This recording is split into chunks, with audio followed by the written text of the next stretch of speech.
circula 5 amperios y ejerce una fuerza de 500 newtons sobre el elemento móvil cuando el entreguero es 1 milímetro, o sea, 1 por 10 a la menos 3 metros. Acá tienen que trabajar con unidades en metros y corriente en amperios, área en metros cuadrados y la permeabilidad en Weber sobre ampero vuelta metro. El área transversal del núcleo es 600 milímetros cuadrados. Considere la permeabilidad del núcleo muy grande, un sub m muy grande, factor de apilamiento 1 y desprecie el efecto de borde o abombamiento. Pues ahí tengo, fíjense, el núcleo, las n vueltas en el devanado superior. Ahí tenemos el área de la sección transversal del electroimán, la permeabilidad infinita y dos entrehieros que piden determinar el número de vueltas. B, si se excita la bobina con una corriente IDT 7 raíz de 2 seno 3 7 7t, determinar el número de vueltas del devanado para producir una fuerza de 500 newtons.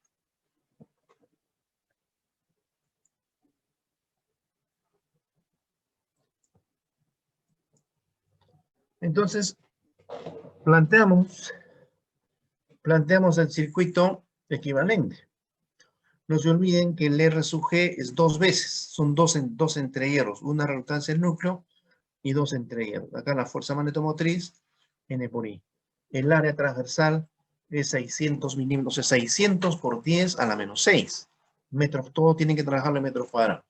El área, repito, 600 por 10 a la menos 6, la permeabilidad infinita. Esta es la reluctancia del núcleo, que es 0, ¿no es cierto? Esta es la reluctancia del entrehierro, que es 2 veces esta reluctancia. Esta es la reluctancia equivalente, 2 veces LG entre mu sub 0, área efectiva del entrehierro. Cuando la fuerza es 500 newton, hay una corriente de 5 amperios y una longitud de entrehierro de 1 milímetro. Esta fuerza electromagnética es la derivada, menos la derivada de la energía de campo respecto del entrehierro, respecto de X. La energía electromagnética es un medio de ser lambda I, lambda N phi. Entonces, N por I es igual a phi por R equivalente es RM más RG equivalente. Como la permeabilidad del núcleo es infinita, la potencia material 0, y el R equivalente va a ser 2 veces LG entre mu 0 SG. N por I, entonces, va a ser flujo por 2. LG entre mu sub 0 por SG. Entonces, fíjense, estoy poniendo, fíjense, la energía electromagnética en función del entrehierro. Entonces tengo el flujo, tengo lambda, reemplazando, integrando, ¿no es cierto? El área del entrehierro es igual al área del núcleo porque dice se desprecia el efecto marginal, las áreas son iguales. Tengo el flujo, tengo lambda es igual al número de vueltas por flujo, n cuadrado por flujo, n cuadrado por I mu sub 0, entonces reemplazando. Tengo la energía electromagnética, n sale 326 vueltas. Si la corriente es 7 raíz 2 seno 3 7t, la fuerza eléctrica por medio va a ser 500 newtons, ¿no? Entonces, aquí lo integramos. ¿Cuánto sale esta integral? ¿Quién me dice? ¿Cuánto sale la integral de seno cuadrado de WT, diferencial de WT? 1/2, ¿no es cierto? Ya lo saben. Entonces, para ahí sale 232.668, que es 233 vueltas, reemplazando los datos.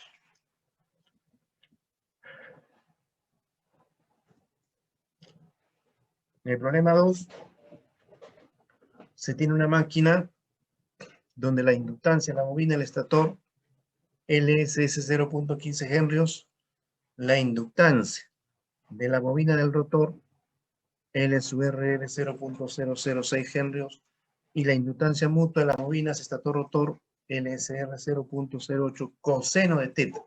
Siempre tienen que darle una de las inductancias en función del ángulo teta. Una de las inductancias. En el caso de máquinas rotativas. En el caso de las máquinas estáticas también podrían darle las inductancias, entonces en función de X, tendrían que darle de X del desplazamiento, tal como ese problema que resolvimos en clase.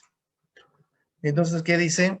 Siendo teta el ángulo entre los ejes magnéticos de las bobinas estator-rotor. Por la bobina del estator circula una corriente de IDT 5 raíz de 2 seno de 3 7 7t, y el rotor se acciona a una velocidad de 3600 RPM, determinar la tensión inducida en valor eficaz y hallar la frecuencia. B. Se conecta en serie las bobinas del estator y rotor y se aplica una corriente de IDT 5 raíz de 2 seno 377T. Calcular la velocidad que debe girar el rotor para que el torque electromagnético generado tenga un valor promedio diferente de 0.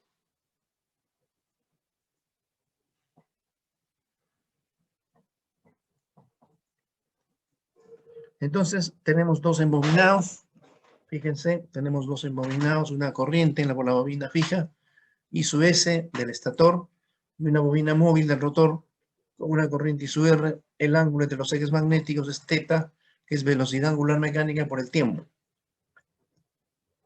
Entonces, la tensión inducida, ¿no es cierto?, se halla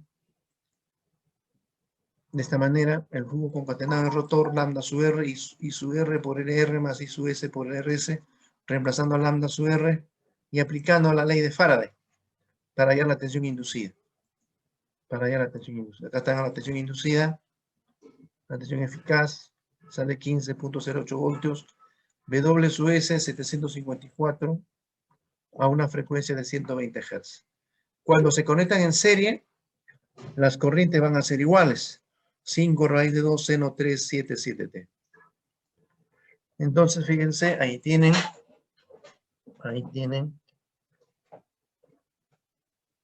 calculan el torque electromagnético con la fórmula que les di, ¿no es cierto? La integral de seno cuadrado de WT diferencial de WT, ¿a qué es igual? 1 sobre T integral de 0 a T seno cuadrado de WT diferencial de medio. Entonces, igual, ahí sale el torque electromagnético, sale 0.1 seno delta, donde delta es el ángulo inicial de movimiento. La velocidad mecánica más o menos 754 radianes por segundo. El problema 3 es un problema de motor de continuo, repito, es una práctica para los electrónicos. ¿Sí? Participen, por favor, para que no se olviden. Igual relación de transformación. Muy bien, igual relación de transformación. ¿Qué más? Estén a la misma fase, hasta que no estén desfasados. Esa es la última condición, tiene que tener el mismo desfasaje. Impedancia. ¿Qué otras condiciones? ¿Cuál? Misma impedancia de Circuito, ingeniero. cortocircuito. ¿Qué más? ¿Qué más? ¿Qué más, jóvenes? Misma impedancia de cortocircuito.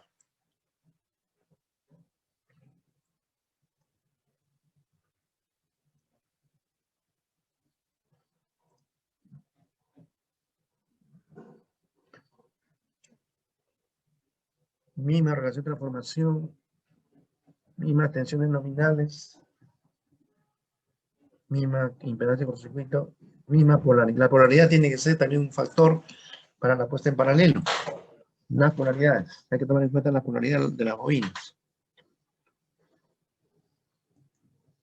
Entonces, esta es la conexión de esos dos bancos trifásicos conectados en triángulo. Y ahí tienen una resistencia de 0.088. Una resistencia clara por fase. 0.088 por fase. Entonces, se sugiere, en este caso, que verifiquen que las polaridades estén bien, y eso lo verificamos en un esquema. También las polaridades, el desfasaje es el mismo, se trata de los mismos transformadores para el banco A que para el banco B, y vamos a aplicar 11.500 voltios para tener una tensión de 230 voltios en la cara.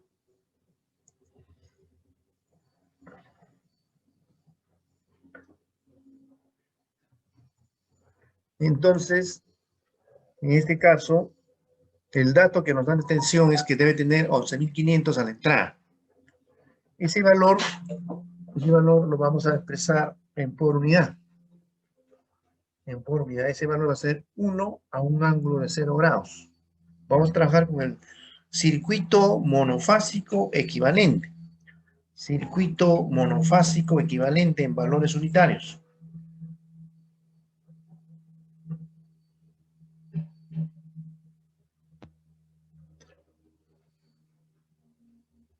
No se olviden, el banco A, su potencia como un sistema trifásico va a ser de 300 kVA, 3%, el sistema trifásico. El banco B también va a tener una potencia de 3 por 100 kVA, porque cada transformador monofásico da 100. Cada transformador monofásico da 100. Y cada banco trifásico da 300 kVA. Entonces, ¿cómo sería el circuito equivalente monofásico en valores unitarios? ¿Cómo sería el circuito equivalente monofásico en valores unitarios? Quiero que recuerden bien estos datos de esta tabla. No se olviden, donde dice banco A, es para el banco A, pero esos datos que tienen ahí es para cada transformador monofásico del banco A. Igual dice banco B, esos 450 voltios, 8.7 amperios, 1.1 kilovatios o 1100 vatios, es para cada transformador monofásico del banco B. Vamos a trabajar entonces con su circuito equivalente monofásico en valores unitarios. ¿Cuál será eso? Vamos a tener acá.